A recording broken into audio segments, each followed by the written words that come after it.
First of all, Alexander Volkanovski, thank you so much for joining us on UFC on Sky this morning. It must be such a whirlwind at the moment for you after coming away from such a great defeat at the weekend. Yeah, it's always good. It's always good to, drink a few beers, after winning and things like that. And, it's just soak everything up. Obviously, all the hard work paying off. And, right now, just doing a bit of a tour, in the States. I'll do New York and LA and show off the belt a little bit, show off the big win a little bit and do what I haven't really been able to do, through lockdowns and, COVID and all that type of stuff. So take advantage of it while we can. I know that in America, there's high praise over this win. Your performance was absolutely outstanding. But do you think about what you're going to be doing when you get home and how you're going to be sharing this success with other Australians?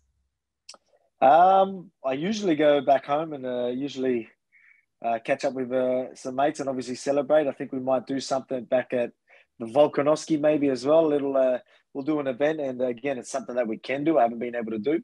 So, do a little celebration with the supporters and the like Illawarra and things like that. So I'm definitely looking forward to that because it's something that we haven't been able to do. Show my appreciation for their support, you know what I mean, and just give back. So make something happen. We'll do something when we get back. But I mean, at the same time, other than that, back to business, man. Get back in the gym and keep working and keep getting better. That's what I mean. That's my goal. Raise the bar every single time. I ain't happy with just being where I'm at, so I ain't chilling until the next camp. I'm getting better, then I get into the camp. That's how I work. And you 100% did prove that in that fight against Korean Zombie at UFC 273. You looked so much more stronger, faster, fitter, just better. Are you really proud at the way that your performance came together and how that impacted Korean Zombie and any sort of strategy he may have had for you? Man, it is good because obviously I was saying it all week. I was telling everyone, I'm sure I would have said to you, it's the best I've ever been. And I want to go out there and show that. I want to show them levels ahead. I want to show that I've raised the bar, you know what I mean? Because that's what the greatest athletes in the world are, you know what I mean? They expect better from themselves every single time. And I've been saying that all week. I'm sort of like one of a kind. There's a one percenters or these, the top of the echelon when it comes to athletes. The guys that, they don't get complacent. You know what I mean? They don't get complacent even if they're better than everyone else. They want to be better every single time they step on that court, that octagon, that, you know what I mean, that field, whatever it is. And that's sort of what I got to show, which was cool. And hopefully that inspires some athletes to be better and to have that drive to just be better. Don't be good enough. Be better. I think one thing that stood out to me was, yes, your skills have gotten better, but I thought your patience had really grown as well. Like, you're quite an instinctual fighter, I feel, and if you see the holes, you'll definitely go in for the kill. But this time you showed a bit more patience. You've mentioned that your corner was telling you to wait a bit. When I thought that, in the first round, I thought, here we go, he's going to finish him right now, but you didn't. So explain to us that process.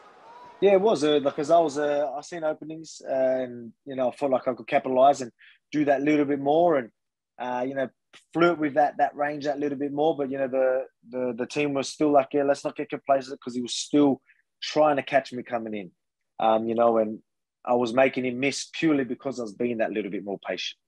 Where I think the team were like, all right, if we try and capitalize too early, yeah, you probably will get the finish. But the chances of you getting finished is going to be higher as well.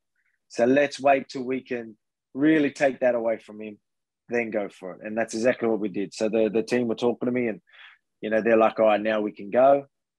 So that's what I did and got the finish. So again, it shows you not many athletes can do that, dictate exactly where the fight's going to go and when. But you know what I mean? But, to have the team around me to, keep an eye and keep me, keep checking me and make sure I'm doing it, and for me to be able to adapt and listen, it just shows you where we're at, compared to most teams and most athletes. I don't think in this sport you see that very often. It's a very hard sport to do things like that. When you talk strategy and that, it's fighting. You're in there, you know what I mean? Like, there's a lot happening, and you've got to be quick, and you've got to, you know what I mean? Like, you one false move, you know what I mean? So it's very hard to have a full strategy and all that because, while you're thinking of something, you could just get tagged. So you don't get to see it as much. You know what I mean? A lot of people just fight the fight and just fight what's in front of them. But we are showing a lot more, and you're seeing us capitalize, and that's why you're seeing a lot of success. Mm.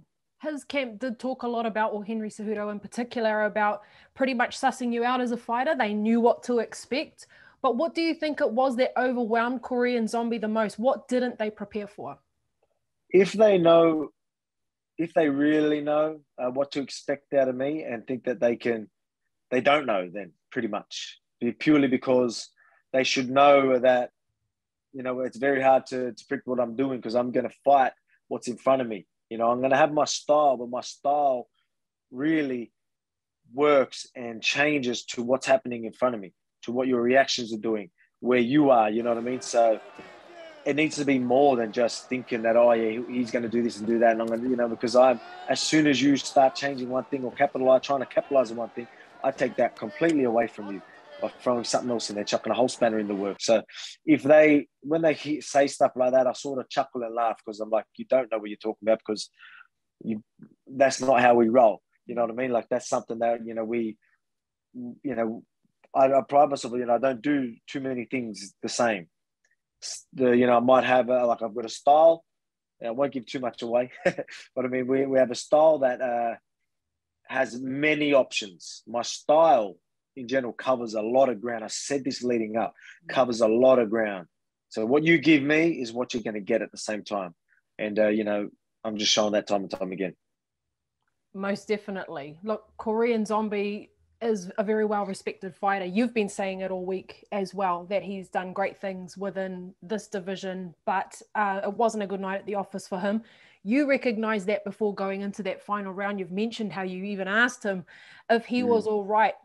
After the fight and thinking back about those moments and seeing him defeated, as, upsetting as it may have been, what did that teach you? Because was that unfamiliar territory for you in a fight? I've got a job to do, so I'm going to go and do it anyway. But I mean, it doesn't mean you don't sort of feel bad. Like I could see, again, the perfect word is defeated. I felt like he was defeated.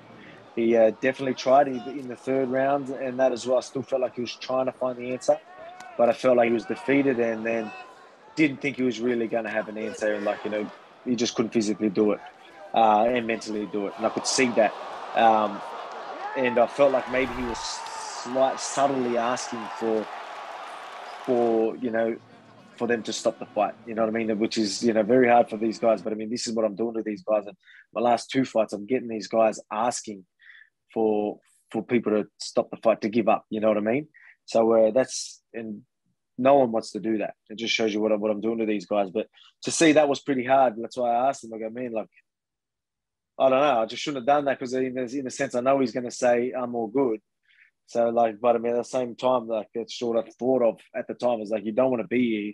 That's why I asked him. But it was something I actually thought of. Like it was me being genuine and caring. But at the same time, what did I expect him to say? You know what I mean? But I mean, he's obviously probably didn't understand. And even if he did, he would have just gave me the same reaction as in, yeah, I'm good, I'm sweet, let's go. But I mean, I'm like, all right, I'm just going to do what I got to do. But at the same time, you got to feel bad. My hands were hurting as well. So I wanted him to hurry up and go down because my hands were, You think you're hurting? Yeah. In your corner, we saw Eugene Behrman there, as well as your head coach, Joe Lopez. How do you feel that cornering went, and how do you, kind of thrive and feed off of that, not only the energy, but the directions that you're getting from two top-notch coaches? I mean, it was just good to have the whole team back together. That's something that we've struggled with as well. So I had Brad Riddell. He wasn't in the corner, but he was with us fight week in the training party, you know what I mean? So to pick their brains the whole time, and obviously having guys like Joe Lopez and Eugene, and then obviously even like Craig Jones and Frank, and they pick their brains all week, and then in there keep me composed, keep me on task, and all that type of stuff. Because again, sometimes you could be like, again, I thought I could have done more, but they seen something different. I'm going to trust them and go. And like, even though would I have got caught? Maybe not. But, was I going to take a lot more risks than I needed to? Maybe. So they're going to make sure that I'm going to minimize that risk and capitalize at the right time. Obviously, we would have tried to put them out early, but going a little bit more aggressive and finding that chin that little bit more could have ended badly for me as well. And that's how they look at it. And I've got to give them that respect. And I appreciate them doing their work. Yeah, most definitely. Now, straight after the fight, post-fight press conference, you start talking about, possibly moving up to the lightweight division. Eyes immediately get drawn to that Gaethje Oliveira title fight coming up at 275. How closely will you be watching that fight? I'll be watching that closely, definitely. Yeah, man, I think I'm in a position where I can call for that. That's why I'm calling for it. I haven't asked for double champ status. I've always talked about it as in the near future. I never acted like I was in a position to ask for it till now. So it shows you that, work needs to be done before you can even ask for these things. And I think I'm in a position with 4 title fights, 3 defenses against some of the best fighters, the featherweight division's ever seen. I think it's fair for me to start saying, hey, let's do this double champ status. I'm in a good position now. I'm not holding up the division. I'm waiting on them guys. I've done my part. The division needs to sort themselves out so they can do theirs. While that's happening, give me that double champ status. When you look at Gaethje and Oliveira as, individuals, 2 very different looking fighters. Oliveira obviously strong on the ground, and his striking has improved over this reign as champion, and Gaethje, one of the most durable fighters the UFC has seen. What is it about maybe these 2 fighters individually that excite you?